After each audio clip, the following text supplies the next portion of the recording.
Hello everybody, this is Dr. Kemi Olunloyo. It is the 29th of April 2024 and it's Monday morning and I want to explain a few things that happened yesterday with me and somebody by the name of Ivy Mike on X, formerly known as Twitter. I've seen all your tweets, I'm retweeting them, and I'm reading your comments on Facebook. Basically, I'm going to tell my side of the story right now and his side of the story. I believe it's 11:43 a.m. in Nigeria right now, and the police has contacted me, and we're going to have a meeting this afternoon on this issue. Many of you have asked me to forgive him, but a lot more of you have said I should teach him a lesson and make him the scapegoat. Well, it's nice to forgive people. Sorry is a very, very tiny word, but has a very big meaning. When Davido insulted me almost 5 to 6 years ago, I have been on him for a simple apology. He had no right to tweet those things he wrote, but he feels that because he's Davido and he has all this power, he could get away with it. Now, if this happened on US soil, it could be a little different. The Me Too movement would have gotten it, the media, everybody.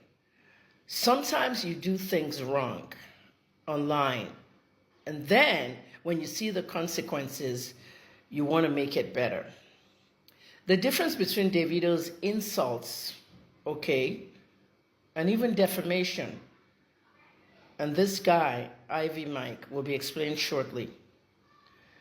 When Davido called me a cheap drug user, we're a woman, it affected a lot of things for me in Nigeria. I lost opportunities. My brand was dragged. What did I do? I was just doing my work. I simply wrote that Davido and Chioma have broken up and that he's going through a lot. The tweet is there and it's still there. And what did Davido reply? Old ass woman, go and oil your pussy. You're lacking sex. That is sexual harassment right there. That's what I'm saying. If these things happen on US soil, it's a little different. When you step on a journalist's toe, some journalists have things they do. Others will do more stories about you, expose every little detail about you. And you know what? I wrote a lot of stories about Davido down the years that even Davido's family didn't want written. And I'm saying this because I want to explain to you exactly what's going on. Everybody has a secret, but if a journalist gets hold of it and puts it out for the world will now say, oh, you're defaming him. You said this about his mother. You said this about... No. Know the difference with defamation, okay? There are things that some people called the newsmakers don't want you to know. But if I put them out there to you, it's defamation. For them, they need to call a lawyer and sue me for defamation. Have they done that? None of them have done that. You heard what he said. He said he didn't like how I put all his family and private secrets out there, that he's never going to apologize. Fine. But don't forget, where you're standing when you're making your statement is different if you go to another country. Yesterday, I don't want anybody, number one, to confuse my work with defamation. All right?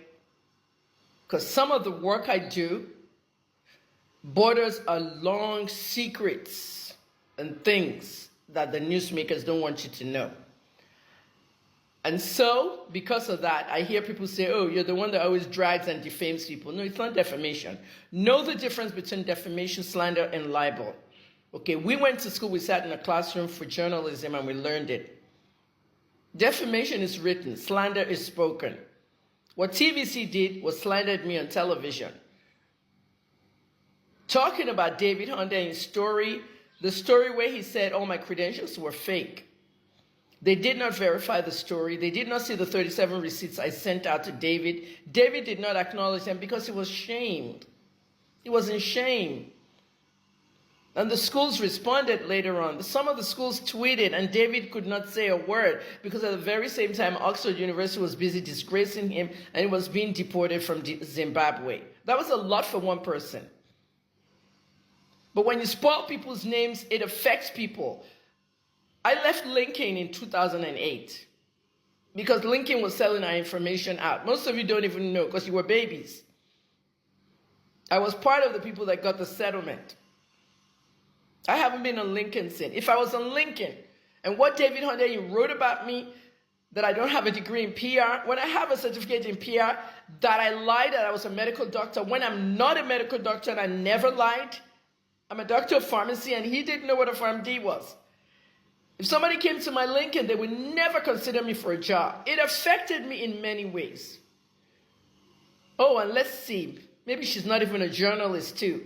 You don't defame people. I haven't done anything about David Hunday. He did it to another journalist in Europe. He is suing. Davis is in Kumasi, Ghana. I can always look for him. I can always serve him to the Ghanaian court, but it costs time, energy, and money. For so many years, female journalists have been harassed, abused, and bullied. The #1 country is India. #2 is Brazil. #3 is Nigeria. It's not a good place to be. I'm going to call BBC and we're going to do a story about this. I'm going to call DW, everybody.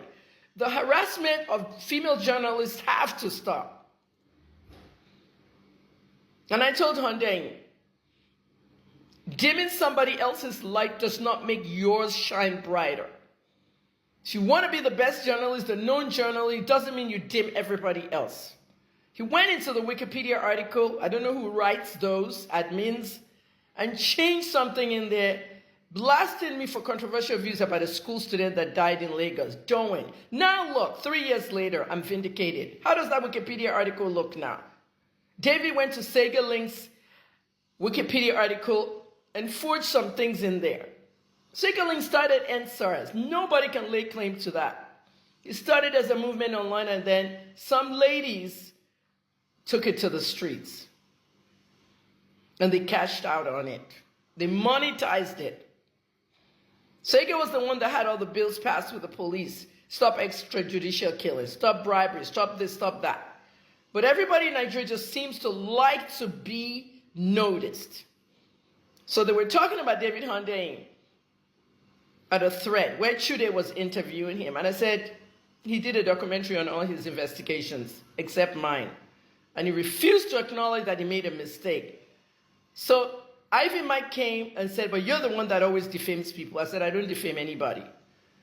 He started saying, you think I'm one of your illiterate followers? You insulted my followers. You're a condemned criminal. CC.